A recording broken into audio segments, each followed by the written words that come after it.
دوستوں، یہ دعا قرآن سے لی گئی ہے اور اسے پڑھنے یا سننے سے آپ کی ساری مشکلیں حل ہو سکتی ہیں۔ آج کی اس خاص ویڈیو میں ہم ایک ایسی دعا کے بارے میں بات کریں گے جو آپ کی زندگی کو بدل سکتی ہے۔ اگر آپ پریشان ہیں، آپ کے گھر میں برکت نہیں ہو رہی، کاروبار ٹھپ ہے یا زندگی میں سکون نہیں ہے، تو یہ ویڈیو آپ کے لیے ہے۔ تو اگر آپ نے اس ویڈیو پر کلک کیا ہے تو سمجھ لیجئے کہ اللہ نے آپ کی مدد کے لیے اسے آپ کے نصیب میں لکھا ہے۔ لیکن یاد رکھیں، اس دعا کو ادھورا سن کر مت جائیں، کیونکہ یہ صرف ان لوگوں کو فائدہ دیتی ہے جو اسے پورا سنتے ہیں۔ ایک بھائی نے ہمیں کمنٹ کر کے اپنی تکلیف بتائی۔ اس نے کہا کہ اس کے گھر میں ہر دن جھگڑے ہوتے تھے، کاروبار میں نقصان ہو رہا تھا اور ہر کام میں رکاوٹ آ رہی تھی۔ وہ اتنا مایوس ہو گیا تھا کہ زندگی سے ہار ماننے لگا تھا۔ لیکن پھر اس نے ہماری ویڈیو دیکھی اور اس دعا کو یقین کے ساتھ سننا شروع کر دیا۔ 10 دن کے اندر اس کے گھر میں سکون آ گیا، جھگڑے ختم ہو گئے، کاروبار میں برکت آ گئی اور اللہ نے اس کے بگڑے کام بنا دیے۔ 1 مہینے بعد اس نے ہمیں کمنٹ کیا اور بتایا کہ اس کی زندگی پہلے سے پوری بہتر ہو چکی ہے۔ اس دعا کے بہت فائدے ہیں۔ شیطان آپ کے گھر سے دور رہتا ہے، گھر میں رحمت اور برکت آتی ہے، کاروبار اور زندگی میں ترقی ہوتی ہے، ہر بگڑا کام بننے لگتا ہے، آپ کی ساری دقتیں اللہ کے حکم سے ختم ہو جاتی ہیں۔ لیکن شرط ہے کہ آپ اسے یقین اور بھروسے کے ساتھ سنیں۔ اگر آپ اسے ادھورا چھوڑ دیں گے تو فائدے کی جگہ نقصان ہو سکتا ہے۔ یہ دعا صرف انہی لوگوں کو فائدہ دیتی ہے جو اللہ پر یقین رکھتے ہیں اور اسے دل سے سنتے ہیں۔ یہ قرآن کی دعا ہے، اسے مکمل سن کر ہی جانا۔ اگر آپ اسے ادھورا سن کر جائیں گے تو آپ کے بنے ہوئے کام بھی بگڑ سکتے ہیں۔ جو لوگ اسے روزانہ سنتے ہیں ان کے گھروں میں رحمت اور برکت کا نور برستا ہے۔ کمنٹ میں آمین لکھیں۔ آئیے سنتے ہیں۔ بسم اللہ الرحمن الرحیم۔ الرحمن علم القرآن خلق الإنسان علمه البيان الشمس والقمر بحسبان والنجم والشجر يسجدان والسماء رفعها ووضع الميزان ألا تطغوا في الميزان وأقيموا الوزن بالقسط ولا تخسروا الميزان والأرض وضعها للأنام فيها فاكهة والنخل ذات الأكمام والحب ذو العصف والريحان فبأي آلاء ربكما تكذبان خلق الإنسان من صلصال كالفخار وخلق الجان من مارج من نار فبأي آلاء ربكما تكذبان رب المشرقين ورب المغربين فبأي آلاء ربكما تكذبان مرج البحرين يلتقيان بينهما برزخ لا يبغيان فبأي آلاء ربكما تكذبان يخرج منهما اللؤلؤ والمرجان فبأي آلاء ربكما تكذبان وله الجوار المنشآت في البحر كالأعلام فبأي آلاء ربكما تكذبان كل من عليها فان ويبقى وجه ربك ذو الجلال والإكرام فبأي آلاء ربكما تكذبان بسم الله الرحمن الرحيم الرحمن علم القرآن خلق الإنسان علمه البيان الشمس والقمر بحسبان والنجم والشجر يسجدان والسماء رفعها ووضع الميزان ألا تطغوا في الميزان وأقيموا الوزن بالقسط ولا تخسروا الميزان والأرض وضعها للأنام فيها فاكهة والنخل ذات الأكمام والحب ذو العصف والريحان فبأي آلاء ربكما تكذبان خلق الإنسان من صلصال كالفخار وخلق الجان من مارج من نار فبأي آلاء ربكما تكذبان رب المشرقين ورب المغربين فبأي آلاء ربكما تكذبان مرج البحرين يلتقيان بينهما برزخ لا يبغيان فبأي آلاء ربكما تكذبان يخرج منهما اللؤلؤ والمرجان فبأي آلاء ربكما تكذبان وله الجوار المنشآت في البحر كالأعلام فبأي آلاء ربكما تكذبان كل من عليها فان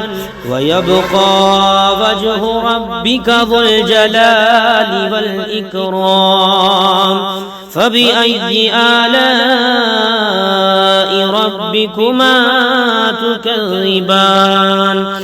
بسم الله الرحمن الرحيم الرحمن علم القرآن خلق الإنسان علمه البيان الشمس والقمر بحسبان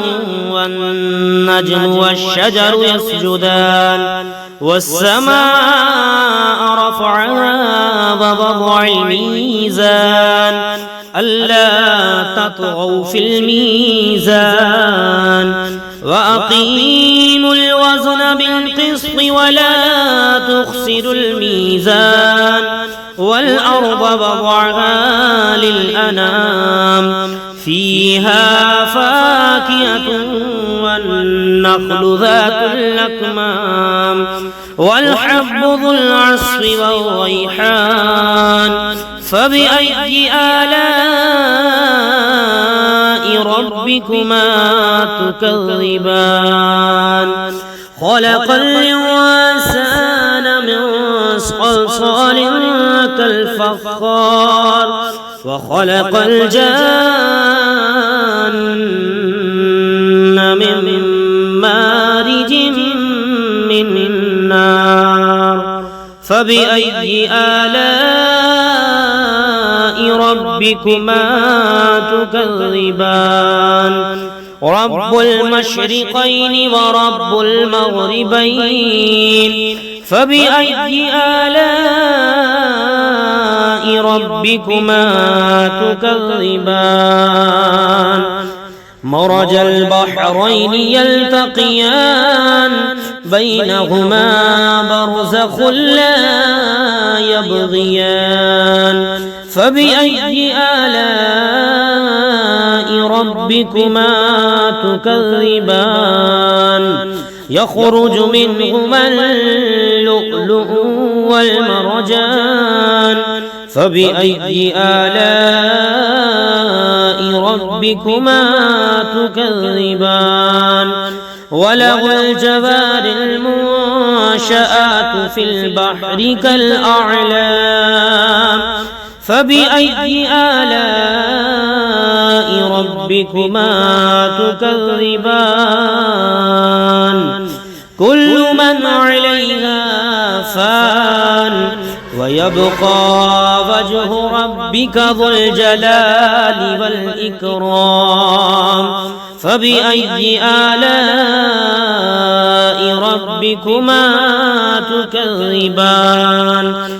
بسم الله الرحمن الرحيم الرحمن علم القرآن خلق الإنسان علمه البيان الشمس والقمر بحسبان والنجم والشجر يسجدان والسماء رفعها ووضع الميزان ألا تطغوا في الميزان وأقيموا الوزن بالقسط ولا تخسروا الميزان والأرض وضعها للأنام فيها فاكهة والنخل ذات الأكمام والحب ذو العصف والريحان فبأي آلاء ربكما تكذبان خلق الإنسان من صلصال كالفخار وخلق الجان من مارج من نار فبأي آلاء ربكما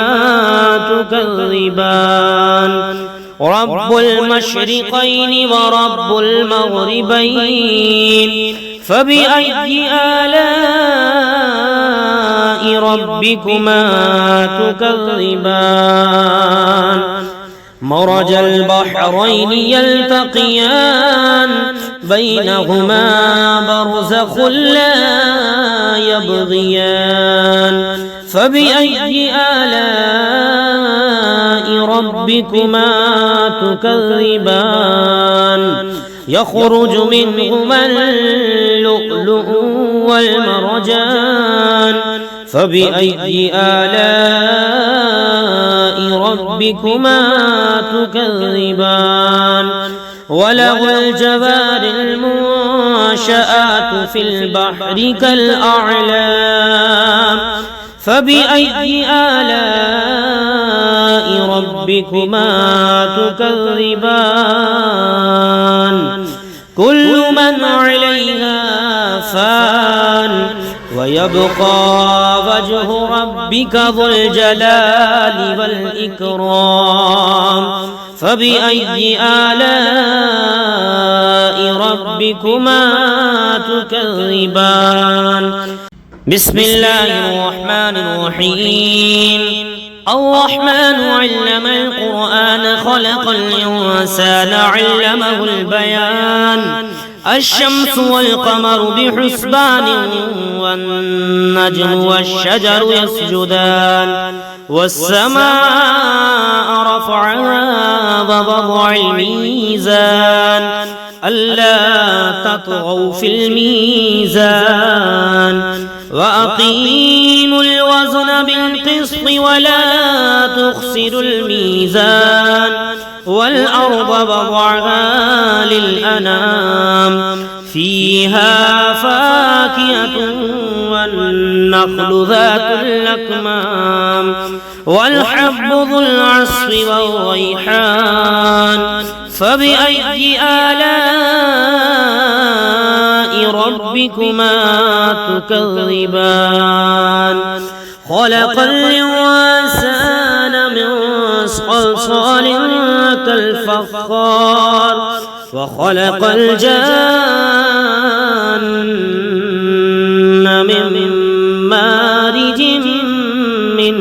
نار فبأي آلاء ربكما تكذبان رب المشرقين ورب المغربين فبأي آلاء ربكما تكذبان مرج البحرين يلتقيان بينهما برزخ لا يبغيان فبأي آلاء ربكما تكذبان يخرج منهما اللؤلؤ والمرجان فبأي آلاء ربكما تكذبان وله الجوار المنشآت في البحر كالأعلام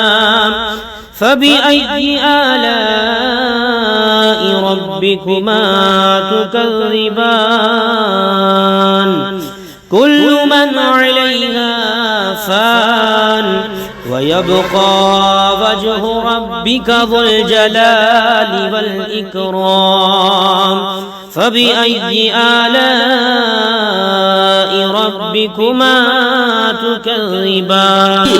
من رسول إلا قالوا ساحر أو مجنون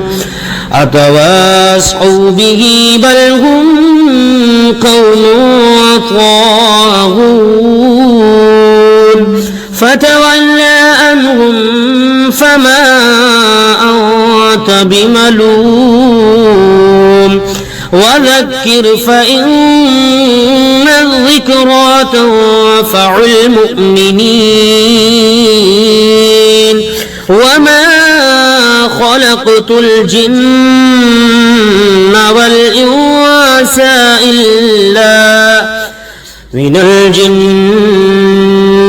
وما خلقت الجن والإنس إلا ليعبدون ما أريد منهم من رزق وما أريد أن يطعمون إن الله هو الرزاق ذو القوة المتين فإن للذين ظلموا ذنوبا مثل ذنوب أصحابهم فلا يستعجلون فويل للذين كفروا من يومهم الذي يوعدون بسم الله الرحمن الرحيم والسماء بنيناها بأيد وإنا لموسعون والأرض فرشناها فنعم الماهدون ومن كل شيء خلقنا زوجين لعلكم تذكرون ففروا إلى الله إني لكم منه نذير مبين ولا تجعلوا مع الله إلها آخر إني لكم منه نذير مبين كذلك ما أتى الذين من قبلهم من رسول إلا قالوا ساحر أو مجنون أتواصوا به بل هم قوم طاغون فتولى عنهم فما أنت بملوم وذكر فإن الذكرى تنفع المؤمنين وما خلقت الجن والإنس من الجن وما خلقت الجن والإنس إلا ليعبدون ما أريد منهم من رزق وما أريد أن يطعمون إن الله هو الرزاق ذو القوة المتين فإن للذين ظلموا ذنوبا مثل ذنوب أصحابهم فلا يستعجلون فويل للذين كفروا من يومهم الذي يوعدون بسم الله الرحمن الرحيم والسماء بنيناها بأيد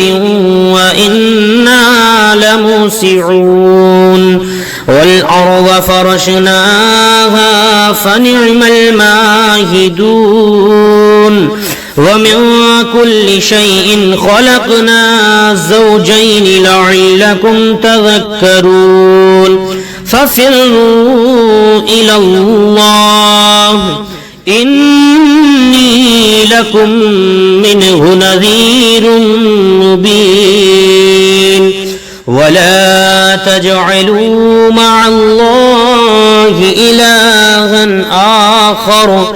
إني لكم منه نذير مبين كذلك ما أتى الذين من قبلهم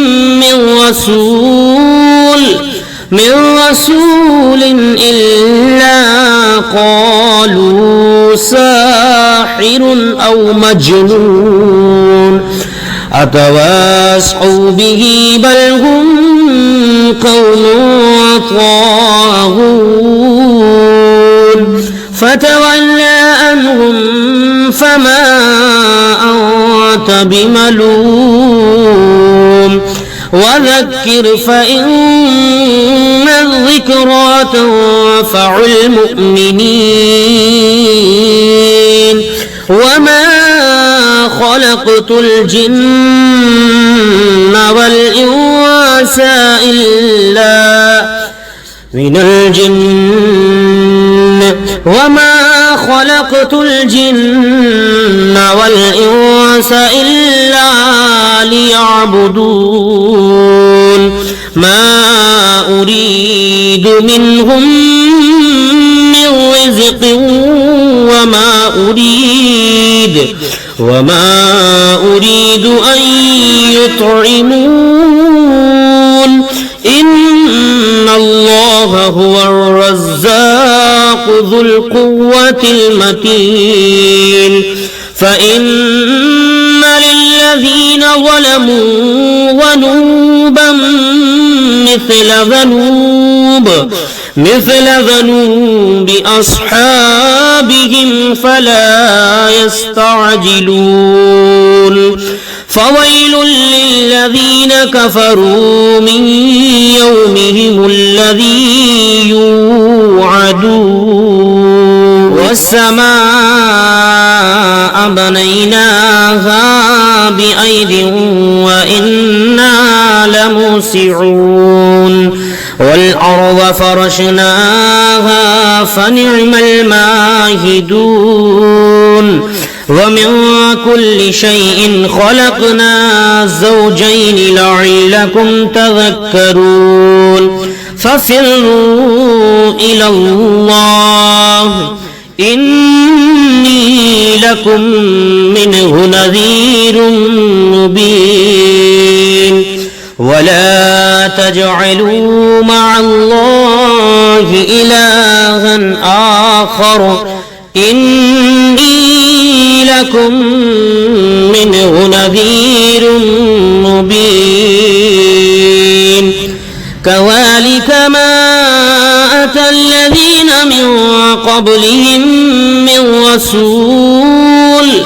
من رسول إلا قالوا ساحر أو مجنون أتواصوا به بل هم قوم طاغون فتولى عنهم فما أنت بملوم وذكر فإن الذكرى تنفع المؤمنين وما خلقت الجن والإنس إلا وما خلقت الجن والإنس إلا ليعبدون ما أريد منهم من رزق وما أريد أن يطعمون إن الله هو الرزاق ذو القوة المتين فإن للذين ظلموا ذنوبا مثل ذنوب أصحابهم فلا يستعجلون فويل للذين كفروا من يومهم الذي يوعدون والسماء بنيناها بأيد وإنا لموسعون والأرض فرشناها فنعم الماهدون ومن كل شيء خلقنا زوجين لعلكم تذكرون ففروا إلى الله إني لكم منه نذير مبين ولا تجعلوا مع الله إلها آخر إني لكم منه نذير مبين كذلك ما أتى الذين من قبلهم من رسول إلا قالوا ساحر أو مجنون أتواصوا به بل هم قوم طاغون فتولى عنهم فما أنت بملوم وذكر فإن الذكرى تنفع المؤمنين وما خلقت الجن والإنس إلا وما خلقت الجن والإنس إلا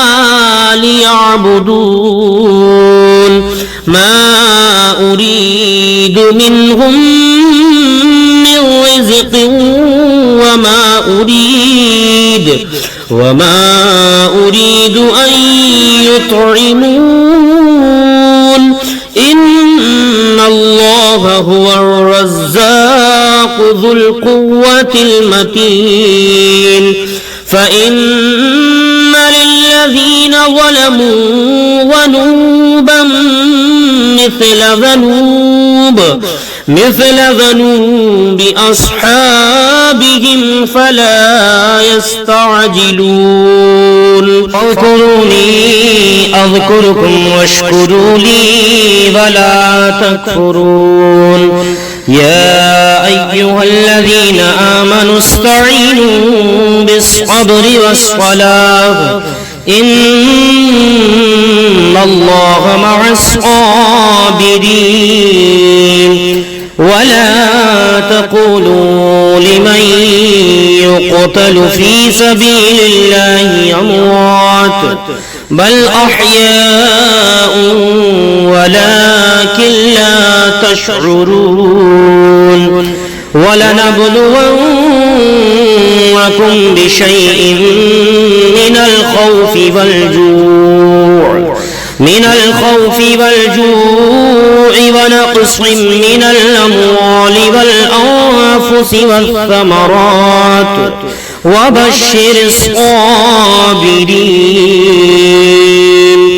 الذين إذا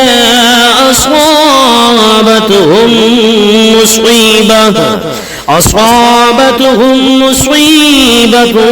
قالوا إنا لله وإنا إليه راجعون أولئك عليهم صلوات من ربهم ورحمة وأولئك هم المهتدون إن الصفا والمروة من شعائر الله فمن حج البيت أو اعتمر فلا جناح عليه أن يطوف بهما ومن تطوع خيرا فإن الله شاكر عليم إن الذين يكتمون ما أنزلنا من البينات والهدى من بعد ما بيناه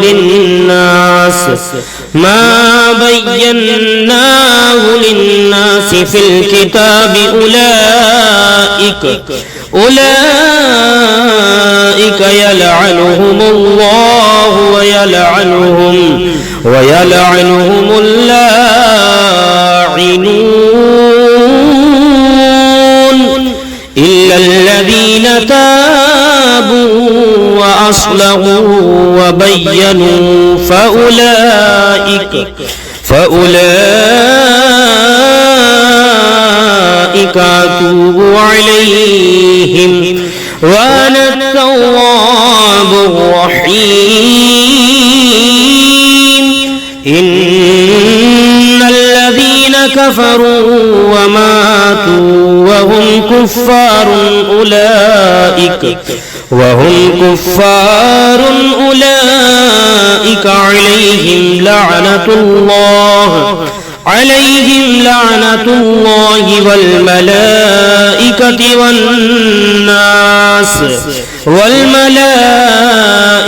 والناس أجمعين خالدين فيها لا يخفف عنهم العذاب ولا هم ينظرون وإلهكم إله واحد لا إله إلا هو الرحمن الرحيم بسم الله الرحمن الرحيم فاذكروني أذكركم واشكروا لي ولا تكفرون يا أيها الذين آمنوا استعينوا بالصبر والصلاة إن الله مع الصابرين ولا تقولوا لمن يقتل في سبيل الله أموات بل أحياء ولكن لا تشعرون ولنبلونكم بشيء من الخوف والجوع ونقص من الأموال والأنفس والثمرات وبشر الصابرين الذين إذا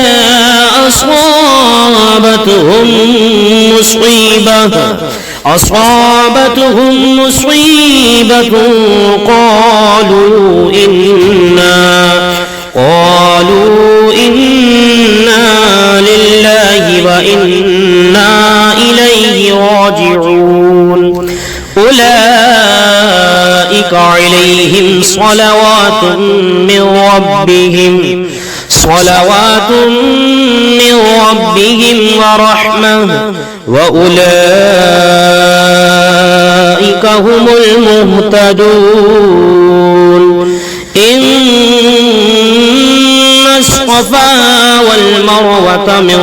شعائر الله فمن حج البيت أو اعتمر فلا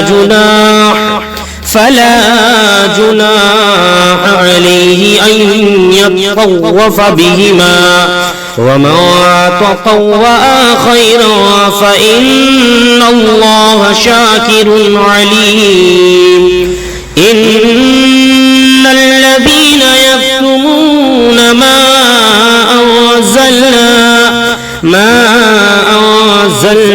من البينات والهدى من بعد ما بيناه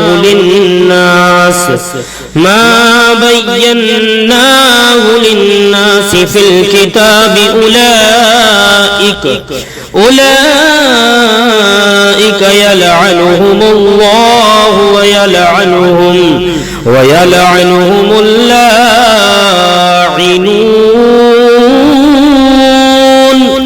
إلا الذين تابوا وأصلحوا وبينوا فأولئك أتوب عليهم وأنا التواب الرحيم إن الذين كفروا وماتوا وهم كفار أولئك عليهم لعنة الله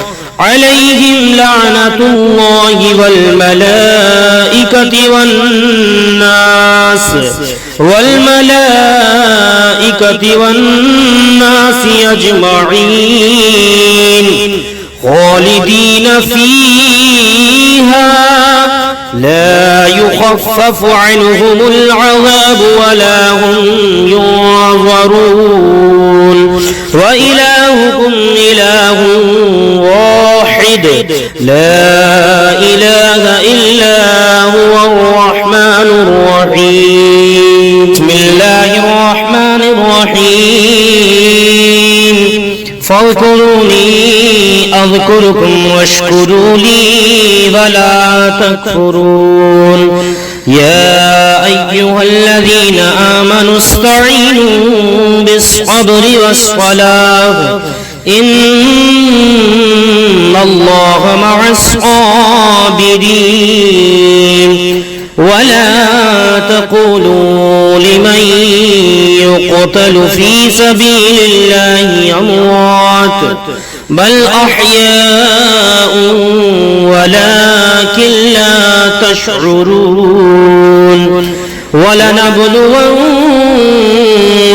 بشيء من الخوف والجوع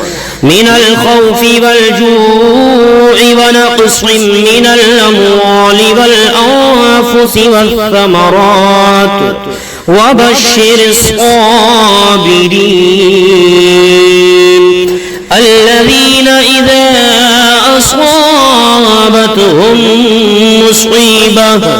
أصابتهم مصيبة قالوا إنا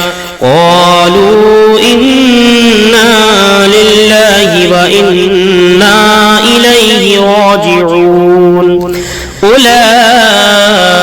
عليهم صلوات من ربهم ورحمة وأولئك هم المهتدون إن الصفا والمروة من شعائر الله فمن حج البيت أو اعتمر فلا جناح عليه أن يطوف بهما ومن تطوع خيرا فإن الله شاكر عليم إن الذين يكتمون ما أنزلنا من البينات والهدى من بعد ما بيناه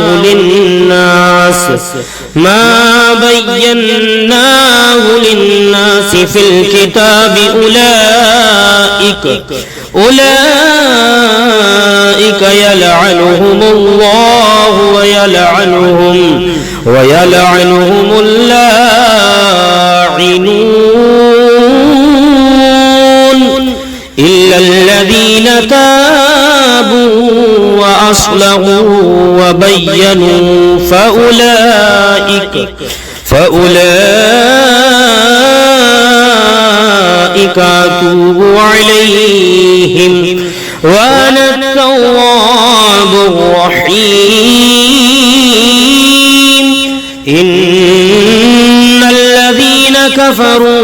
وماتوا وهم كفار أولئك عليهم لعنة الله والملائكة والناس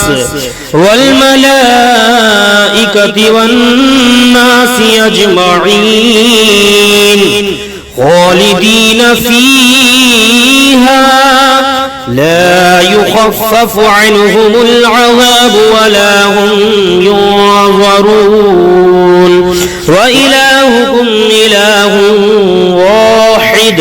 لا إله إلا هو الرحمن الرحيم بسم الله الرحمن الرحيم فاذكروني أذكركم واشكروا لي ولا تكفرون يا أيها الذين آمنوا استعينوا بالصبر والصلاة إن الله مع الصابرين ولا تقولوا لمن يقتل في سبيل الله أموات بل أحياء ولكن لا تشعرون ولنبلونكم بشيء من الخوف والجوع ونقص من الأموال والأنفس والثمرات وبشر الصابرين الذين إذا أصابتهم مصيبة قالوا إنا لله وإنا إليه راجعون أولئك عليهم صلوات من ربهم ورحمة وأولئك هم المهتدون إن الصفا والمروة من شعائر الله فمن حج البيت أو اعتمر فلا جناح عليه أن يطوف بهما ومن تطوع خيرا فإن الله شاكر عليم إن الذين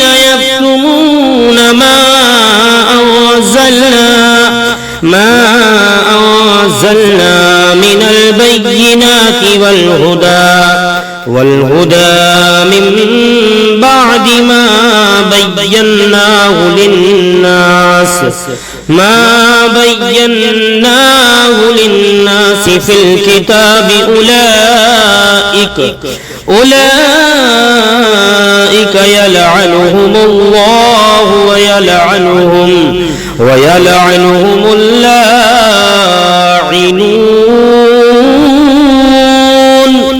إلا الذين تابوا وأصلحوا وبينوا فأولئك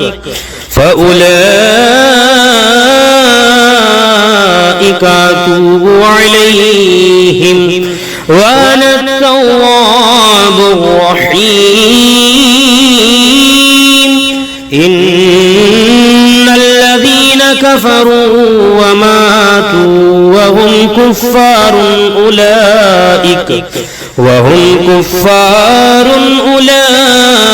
عليهم لعنة الله والملائكة والناس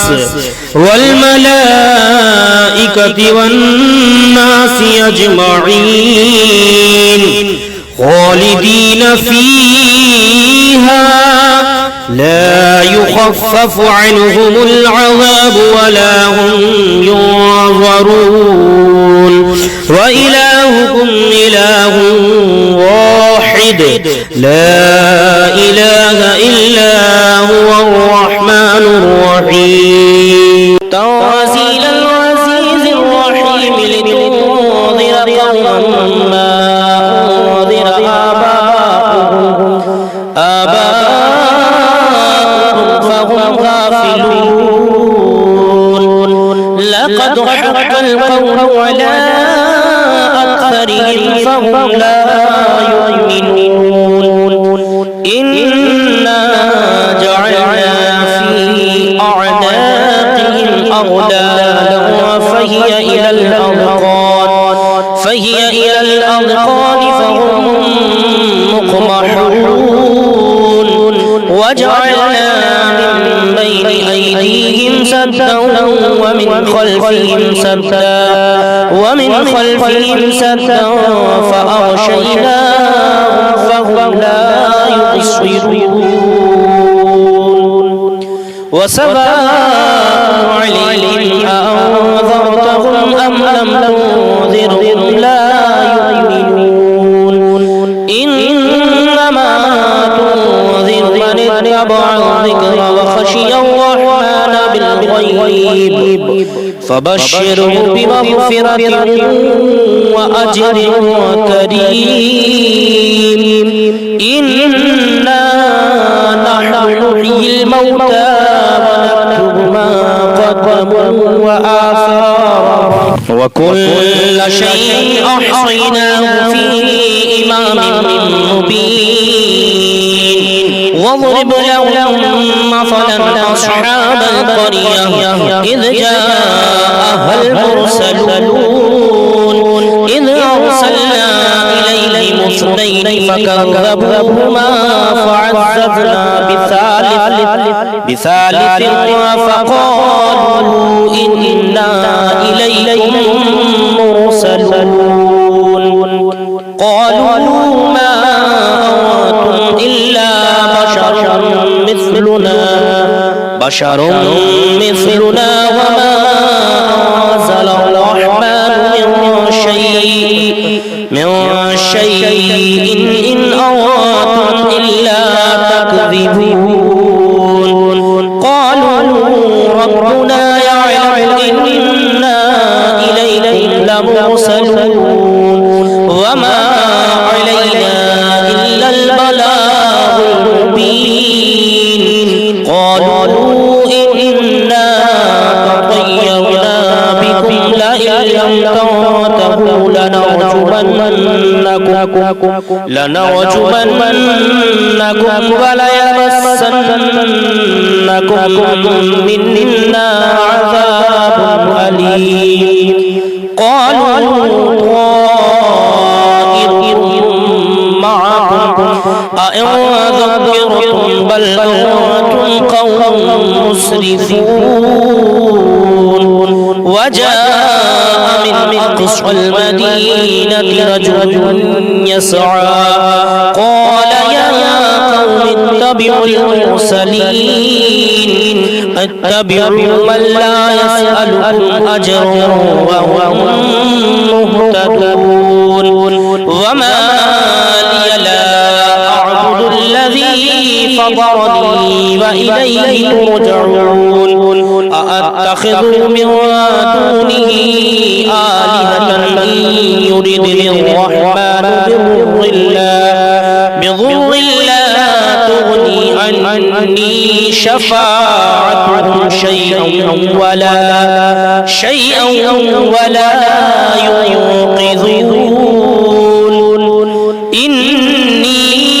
إذا لفي ضلال مبين إني آمنت بربكم فاسمعون قيل ادخل الجنة قال يا ليت قومي يعلمون بما غفر لي ربي وجعلني من المكرمين وما أرسلنا على قومه من بعده من جود من السماء وما كنا منزلين إن كانت إلا صيحة واحدة فإذا هم خامدون يا حسرة على العباد ما يأتيهم من رسول إلا كانوا به يستهزئون ألم يروا كم أهلكنا قبلهم من القرون أنهم إليه لا يرجعون وإن كل لما جميع لدينا محضرون وآية لهم الأرض الميتة أحييناها وأخرجنا منها حبا فمنه يأكلون وجعلنا فيها جنات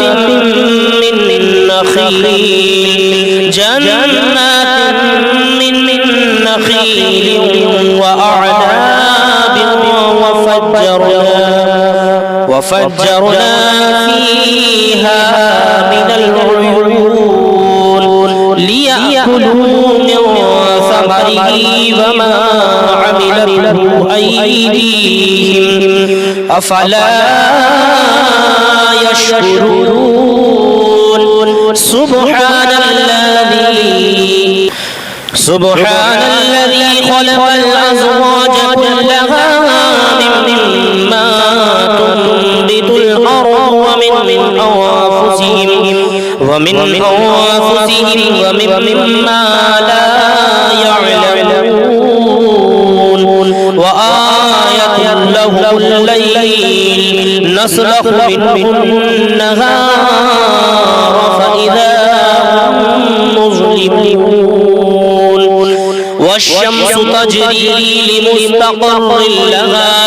ذلك تقدير العزيز العليم والقمر قدرناه منازل حتى أعاد كالأرجون القديم لا الشمس ينبغي لها أن تدرك القمر ولا الليل سابق النهار وكل في فلك يسبحون وآية لهم أنا حملنا ذريتهم في الفلك المشحون وخلقنا لهم من مثله ما يركبون وإن نشأ نغرقهم فلا صريخ لهم صريخ لهم ولا هم ينقذون إلا رحمة منا ومتاعا إلى حين وإذا قيل لهم اتقوا ما بين أيديكم وما خلفكم لعلكم ترحمون وما تأتيهم من آية من آيات ربهم إلا